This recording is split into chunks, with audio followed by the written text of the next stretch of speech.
Brought to you by TechnoSpark 20 series smartphones.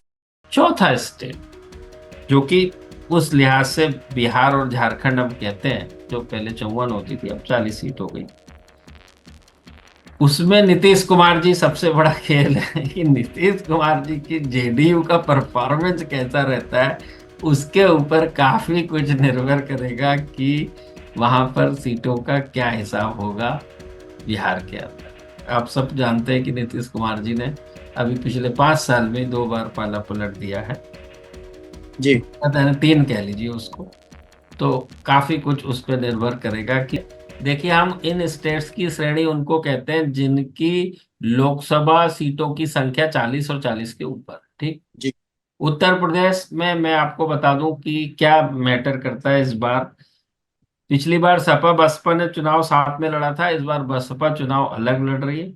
Baspa का कितना traction होगा, इसके ऊपर बहुत कुछ निर्भर करेगा चुनाव का आउटपुट। जो नंबर ऑफ सीटें कौन जीतेगा या कौन हारेगा, उस पर बहुत कुछ निर्भर करेगा कि बसपा को कितना वोट मिल रहा है। और जो उनका जो वोट बैंक है, दलित समाज का बड़ी संख्या में, वो किस तरह से बिहेव कर रहा है। बाकी सबको सब पता है कि बाकी की जो समाज है उत्तर प्रदेश के अंदर, वो किस तरह से बिहेव करती हैं, चाहे MY कह लीजिए, चाहे अपर कास्ट कह लीजिए, चाहे OBC कह लीजिए, और चाहे दलित कह लीजिए, यही प्रमुख है जाति।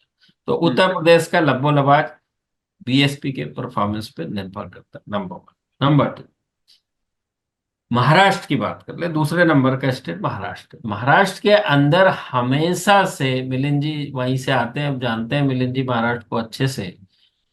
एक नेता है और दूसरी जनता है। मराठा जो होता है, जनता की बात मैं कर रहा हूँ, उनका लॉयल्टी फैक्टर पूरे कंट्री में हाईएस्ट लेवल पे है। वो इतनी जल्दी अपनी लॉयल्टी नहीं बदलते।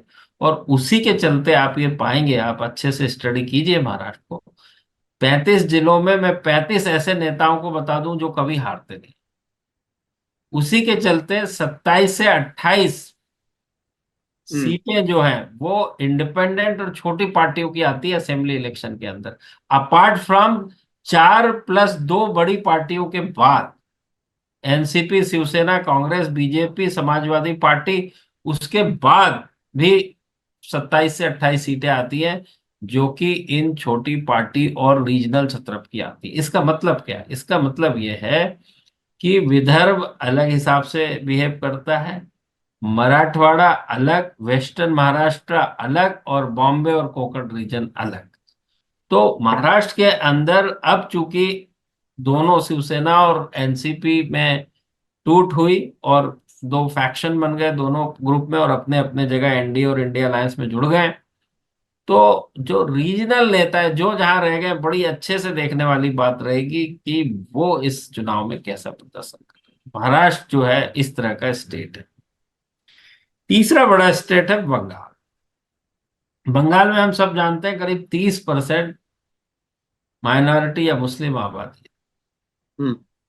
हमने ये देखा कि पिछले असेंबली इलेक्शन में जबरदस्त तरीके से इनका कंसोलिडेशन इतना था कि लेफ्ट और कांग्रेस का अलायंस के बावजूद, क्या ये कोई सोच सकता है? आप कभी सोचिए तो इस पे बहुत बड़ा गहन आपको अध्ययन करना पड़ेगा कि 294 सीट में से एक भी सीट इन दोनों पार्टी की नहीं जीत पाती।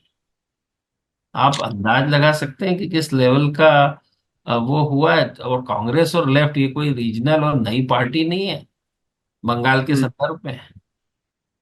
तो इसके ऊपर अब पूरा निर्भर करेगा, चूंकि अब लोकसभा इलेक्शन है, लोग कांग्रेस को और लेफ्ट को लोकसभा के नजरिए से देखते हैं।